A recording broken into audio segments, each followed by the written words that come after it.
Assalamualaikum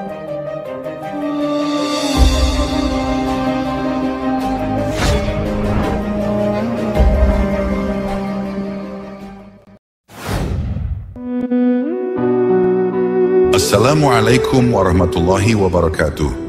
Sahabat jejak sufi yang kami muliakan dimanapun Anda berada.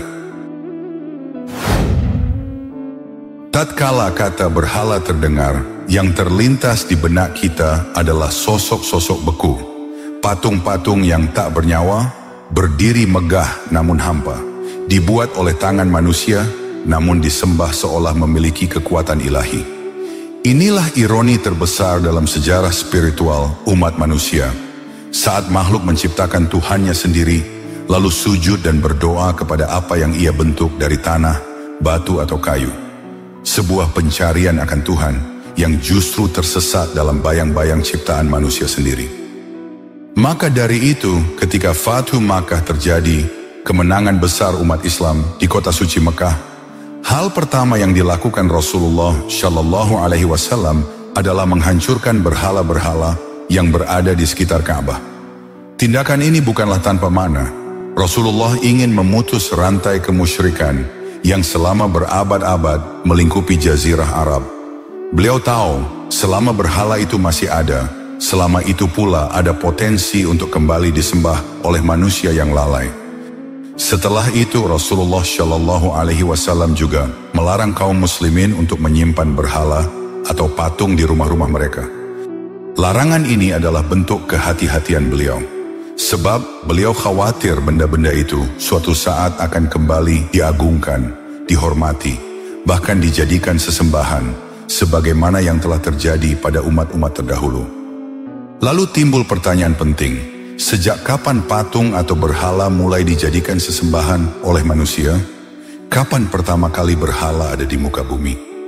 Dalam kajian kali ini, kita akan membahas sejarah awal mula adanya berhala yang kemudian dijadikan sesembahan. Pada zaman dahulu kala, di masa kenabian Nuh alaihissalam, hiduplah 5 orang syalih yang sangat dihormati oleh kaumnya. Mereka bukan sekadar pemuka, tetapi menjadi simbol keteladanan dan kebajikan dalam kehidupan sehari-hari. Nama-nama mereka abadi dalam sejarah sebagai orang-orang yang dicintai, ditaati, dan menjadi cahaya dalam kegelapan zaman. Yang pertama bernama Wad. Ia adalah sosok syaleh yang menjadi panutan bagi kaum Kalb di daerah Daumatul Jandal. Wad begitu dicintai karena kelembutannya, kasih sayangnya kepada sesama, dan doanya yang selalu menggema di malam-malam sunyi. Kaumnya memandangnya seperti bintang yang membimbing arah. Yang kedua bernama Suwa, pemuka yang mulia dari kaum Bani Hudzail. Ia dikenal sebagai pribadi yang lembut, bijaksana, dan pengayom bagi orang-orang lemah. Suwa tidak hanya mengajarkan keimanan, tapi juga menjadi teladan nyata dalam bersikap, berbicara, dan bersikap adil. Yang ketiga bernama Yaghuts, yang menjadi teladan bagi kaum Murad dan Bani Qutaif di daerah Jauf, tepatnya di wilayah Sabah. Yaghuts terkenal dengan keberaniannya dalam menegakkan kebenaran dan ketegasannya dalam menjaga akidah kaumnya. Di antara padang pasir dan lembah Sabah, namanya bergema dalam pujian dan doa. Yang keempat adalah Ya'uq, pemimpin yang syalih dari kaum Hamdan. Ia adalah pribadi yang gigih dalam ibadah dan teguh dalam ketaatan. Kaum Hamdan menaruh hormat mendalam kepadanya, menjadikannya rujukan dalam urusan agama dan kehidupan. Dan yang terakhir, yang kelima adalah Nasr, yang menjadi panutan bagi keluarga Zu al-Kala dari kaum Himyar. Nasr adalah simbol keistiqomahan, dan dari lisannya keluar hikmah-hikmah yang menyejukkan hati.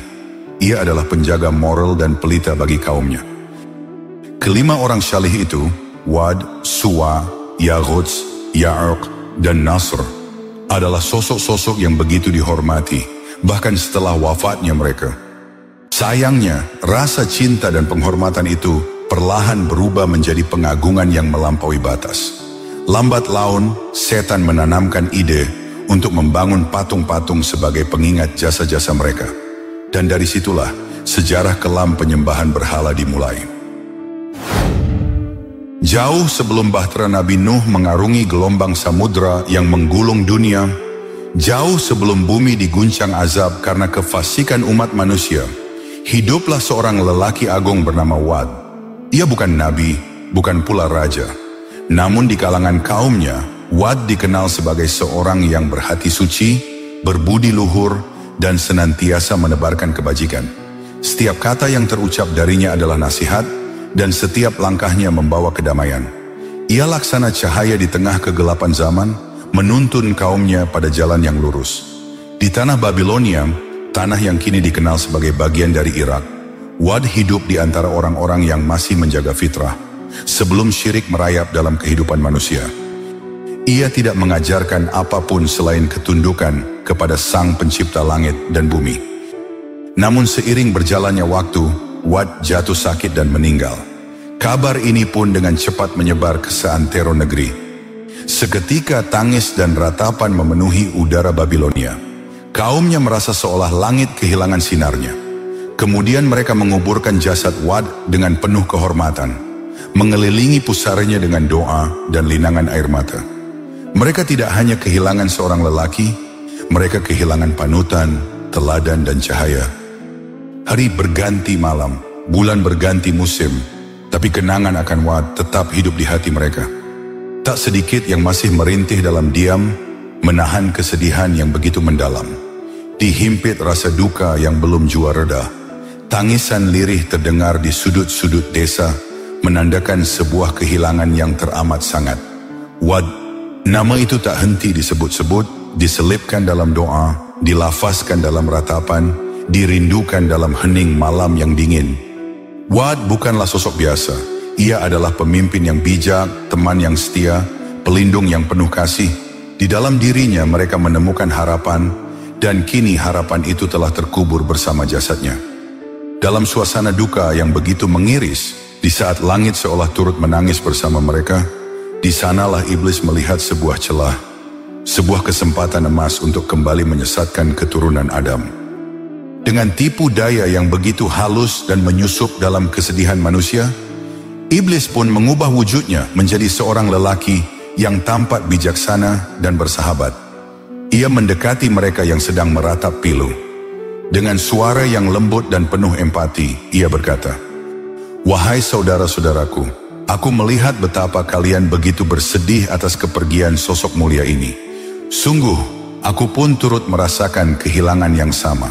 Tapi izinkan aku mengusulkan sesuatu. Bagaimana jika kubuatkan untuk kalian sebuah patung? Sebuah patung yang menyerupai wajah Wad untuk mengobati rasa rindu kalian." Para penduduk yang tengah larut dalam duka terdiam.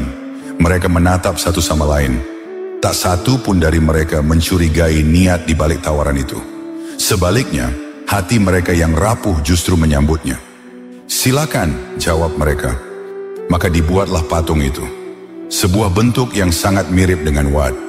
Kemudian iblis menyarankan agar patung tersebut diletakkan di balai kota, tempat di mana para warga biasa berkumpul. Siasat iblis yang pertama ternyata membuahkan hasil. Sejak patung itu didirikan, masyarakat yang merindukan sosok Wad mulai berdatangan. Satu persatu, bahkan berbondong-bondong menuju balai kota. Mereka tak datang untuk urusan pemerintahan, tidak pula karena kewajiban. Mereka datang hanya untuk satu hal, mengobati kerinduan. Kerinduan yang dalam, yang menggumpal di dada sejak sosok mulia itu tiada. Patung itu sangat teramat mirip, hingga bagi banyak orang rasanya seperti Wad masih hidup, masih berdiri di tengah mereka, masih menatap, menyapa dan mengayomi. Dan di sanalah iblis tertawa dalam bayang-bayang. Melihat antusiasme yang begitu besar dari masyarakat, iblis pun melangkah lebih jauh. Dengan wajah teduh dan kata-kata yang menenangkan, ia kembali mendekati mereka, seolah ikut merasakan kerinduan yang sama. "Maukah kalian aku buatkan kembali patung dirinya? Tapi kali ini bukan untuk balai kota, namun untuk rumah kalian masing-masing, agar Wad dapat berada di tengah-tengah keluarga kalian, agar kalian bisa mengingatnya setiap hari, setiap saat." Kata-katanya seperti angin sejuk yang menyapa jiwa-jiwa yang kosong. Tak seorang pun mencurigai, tak satu pun menolak. Semua mengangguk, semua setuju. Sebab siapa yang tak ingin Wad hadir di rumahnya? Siapa yang tak ingin merasakan kehangatan kenangan itu? setiap waktu? Dan iblis pun tersenyum, bukan karena cinta, tapi karena rencananya perlahan mulai berhasil. Seiring berjalannya waktu, tradisi itu pun mengakar. Apa yang dulu hanya sekadar bentuk penghormatan dan kenangan, kini menjadi kebiasaan yang melekat kuat dalam kehidupan mereka, turun-temurun dari generasi ke generasi. Anak-anak mereka tumbuh besar dengan menyaksikan betapa para orang tua begitu mengagumi patung Wat. Mereka melihat bagaimana patung itu dirawat, dimuliakan, bahkan ditempatkan di tempat tertinggi dalam rumah. Hingga akhirnya, tanpa sempat memahami, generasi berikutnya tak lagi mengenal patung Wat sebagai manusia yang pernah hidup, melainkan sebagai sosok berhala yang mereka sembah dan dipuja. Keturunan mereka tak lagi mengenal Allah sebagai Tuhan yang patut disembah, dan digantikan oleh patung Wat yang kini telah dijadikan Tuhan untuk sesembahan. Demikianlah, inilah berhala pertama dalam sejarah umat manusia. Berhala pertama yang ada di atas muka bumi, sebuah awal dari kesyirikan, yang lahir bukan dari kebencian terhadap Tuhan, melainkan dari rasa cinta yang tak terkendali, yang dibisikkan oleh iblis laknatullah. Dalam riwayat lain, Ibnu Abbas menjelaskan, setelah kematian orang-orang saleh itu, setan mengilhami umat mereka untuk mendirikan patung-patung di tempat-tempat di mana mereka biasa berkumpul. Pada awalnya patung-patung ini tidak dijadikan sesembahan, hingga pada generasi berikutnya terjadi penyimpangan. Mereka menyimpang dari jalan hidup yang benar. Mereka menjadikan patung-patung tersebut sebagai berhala untuk disembah. Sementara dalam riwayat At-Tabari menjelaskan, terdapat orang-orang saleh yang hidup pada periode antara Nabi Adam dan Nabi Nuh. Mereka memiliki pengikut yang menjadikan mereka sebagai teladan. Kemudian setelah kematian mereka, sahabat-sahabat mereka yang biasa mencontoh akhlak orang-orang saleh ini berkata, jika kita membuat patung-patung mereka, itu akan lebih memudahkan kita untuk beribadah dan akan mengingatkan kita tentang mereka. Maka mereka membangun patung-patung mereka, yakni orang-orang saleh. Akan tetapi setelah generasi berikutnya, iblis merayap dalam benak mereka dengan mengatakan, nenek moyang kalian dulu menyembah patung-patung itu, dan melalui ibadah itu mereka mendapatkan keberkahan hujan. Maka jadilah generasi baru, generasi yang menyembah patung-patung berhala. Terkait peristiwa-peristiwa di atas, Ibnu Katsir menjelaskan, bahaya-bahaya yang akan menimpa umat manusia manakala mereka menyembah berhala. Menurutnya, karena mereka kehilangan pemahaman tentang keberadaan Allah dan lupa akan hukum-hukumnya, maka mereka menjadi hilang kendali. Mereka akan dengan mudah berbuat kejam dan melakukan tindakan-tindakan tidak bermoral. Lebih jauh, Ibnu Katsir menjelaskan bahwa pada hakikatnya ketika manusia menyembah kepada selain Allah, maka mereka sesungguhnya telah terenggut kebebasannya. Inilah akibat serius yang ditimbulkan oleh penyembahan berhala, yaitu hancurnya pikiran manusia. Allah Subhanahu wa Ta'ala menciptakan manusia dengan memberinya akal, agar mereka memperoleh pengetahuan bahwa Allah adalah satu-satunya pencipta, sementara yang lain hanyalah makhluk yang bergantung kepadanya. Karena itu, ketidakpercayaan kepada Allah mengakibatkan hilangnya kebebasan, hancurnya pikiran, dan hilangnya tujuan mulia dalam kehidupan. Dengan menyembah apapun selain Allah, manusia menjadi pengabdi setan, yang mana padahal setan sendiri adalah makhluk yang sama-sama tidak berdayanya dengan manusia. Demikianlah, tradisi penyembahan berhala ini terus terjadi sampai ke masa Nabi Nuh. Oleh Ibnu Katsir, Nabi Nuh digambarkan sebagai satu-satunya orang yang tersisa yang pemikirannya masih merdeka. Beliau tidak terseret oleh arus besar bangsanya sendiri yang telah melupakan Allah dan menyembah berhala. Pasca banjir yang melanda bumi, semua orang-orang penyembah berhala tewas tenggelam. Adapun kaumnya yang beriman, tapi bukan dari keluarga Nabi Nuh, yang ikut bahtera bersama Nabi Nuh, mereka menghilang dan binasa, dan tidak ada keturunan mereka yang selamat. Maka dari itu, manusia yang ada saat ini adalah keturunan langsung dari Nabi Nuh, dan tidak ada keturunan Adam lainnya.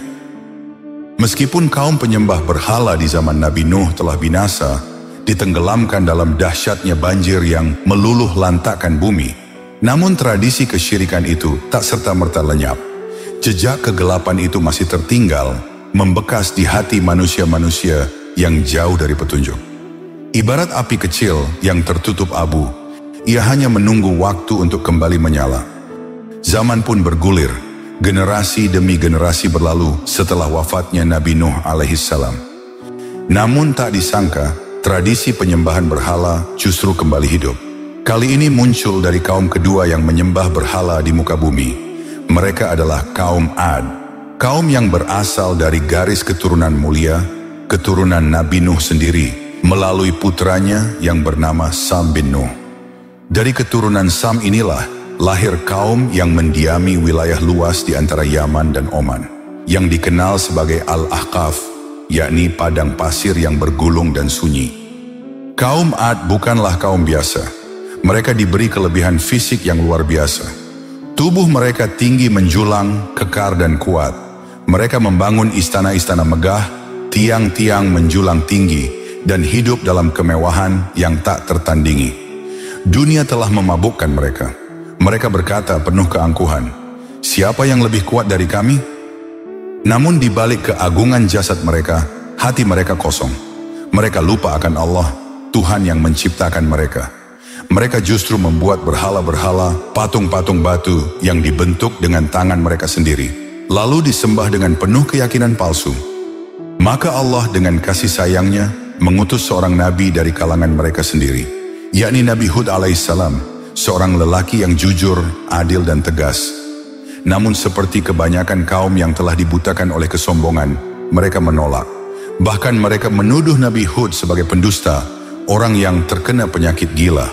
Mereka mengejek, menghina, dan menantang dengan pongah. Kegigihan Nabi Hud dalam menghadapi kaum raksasa ini dipenuhi oleh peristiwa-peristiwa yang menakjubkan, di mana akhirnya Allah menurunkan azab yang lebih pedih dari kaum sebelumnya. Untuk mengetahui bagaimana cerita selengkapnya, kami akan membahasnya pada pertemuan berikutnya. Jangan kemana-mana, tetap ikuti terus channel ini, agar kalian tidak sampai ketinggalan mendapatkan kisah-kisah Islami yang menakjubkan. Akhirul kata, wallahu a'lam bishawab. Sampai di sini dulu perjumpaan kita kali ini. Semoga bermanfaat. Wassalamualaikum warahmatullahi wabarakatuh.